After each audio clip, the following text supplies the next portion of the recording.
Yo, what up, y'all? Today we're checking out that... Man, I can't even talk today.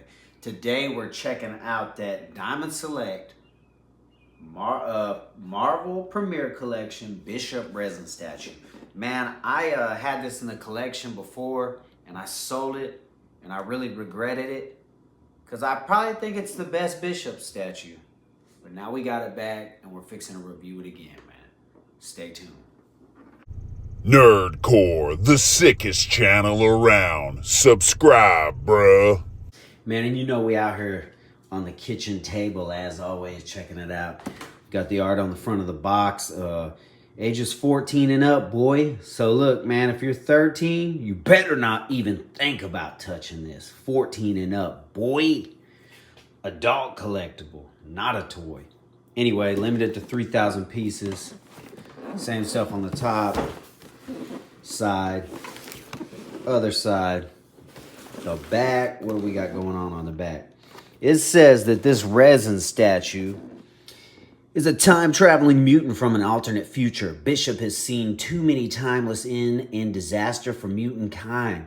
Having anchored himself to our present day as a member of the X-Men, Bishop remains watchful, warning against actions that may trigger a catastrophic chain of events. Despite his long vigil, the future remains unwritten, and even Bishop can't fully travel the interwoven threads of fate. This approximately 16-inch tall resin statue of the X-Man Bishop is based on his comic book appearance and features a high level of detail and an exacting, yeah, that's what it says, exacting paint applications. It's limited to 3,000 pieces. Designed by Joe Allard, sculpted by Alejandro Pereira, Ezcurra, I think is what that says. Then on the bottom, we got that little, yeah, this is number 1088 at 3,000. Finna get this open, and we'll be right back. And don't forget, as all these Diamond Select statues, it comes with that authentic certificate of authenticity. Man, so we popped this open. It came in one piece, man. That's how I like it. I like when a statue comes in one piece. Man, so I'm gonna say, man, this still looks as good as it did before. I remember getting this piece, thinking it was dope as hell, like, damn, maybe this is the best Bishop statue. And as far as 90s comic statues go, at least in this scale, I still think it, man, is probably the best one. Face is on point, man. We got the tattoo, nice sculpt, looks like him. That sculpted hair, man, that Kenny Powers Jerry curl in full effect. That's how we like Bishop. I don't know what was up with X-Men 97 and his little, whatever the fuck kind of haircut he had. The gun, nice sculpt on the gun, the paint job. I like how it's not too shiny. It's just kind of a matte color. Same with this suit, man. Accurate to the comic.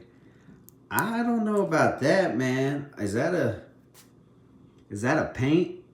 Damn, bro. No? I thought that was like a, misprint or something in the paint. I remember that X being black, but I don't know. Anyway, yeah. Particularly with this one, man, I don't remember my old one looking like this, but it does look like there's a little bit of QC issues with some of the paint. But when it's displayed, that ain't nothing you're going to notice. The Bishop, whatever kind of energy in his hand looks dope. I like the sculpt on that. Paint variations in the muscles and the cuts, little veins. So that sculpt is cool. And that paint job looks dope. It adds a lot of variation. Nice little threading in his gun holster. Paint jobs on that cool. Just kind of a matte paint feel with the like the shadowy highlights to add definition and stuff. My boy's sculpt is definitely ripped, bro. He's looking swole. Damn, man. Fuck. Dude, my last one did not look like this, but dude, come on, Diamond. That's sloppy. That's definitely a QC issue with that paint right there. I might have to repaint it or just scrape it off or something or see what's going on with that. But that sucks, man, because Diamond's been making really solid statues for a while and getting better and better. And I haven't seen QC issues like this in a while, but man, this one has quite a few. I don't know what's up with that, dude. But It is, man. Like, as far as it looks, it is my favorite bishop statue, man. I like the dark paint variations in there to create some, you know, depth or whatever in there. And I like this the Sentinel base, bro. They really went in on that sculpt. The battle damaged hands, paint job on that whole thing is clean. All of that looks really good, man. Badass. It's like chewed up right there. And then we got kind of the rock base with the mechanical looking pieces coming off of there, the hoses and everything. I mean, it's a dope looking statue, man. QC issues aside, it's probably my favorite one. I'm glad I got it back in the collection, but damn, man. Come on, Diamond. And you know we got to get some measurements, man. This is about 8 inches wide down there, I think, at the bottom. Up at the top, we about 6. And I thought this was 1/6, but it's more like 1/7 because it's about 10. Well, if you count the gun, 13 inches. So, final thoughts on this, man.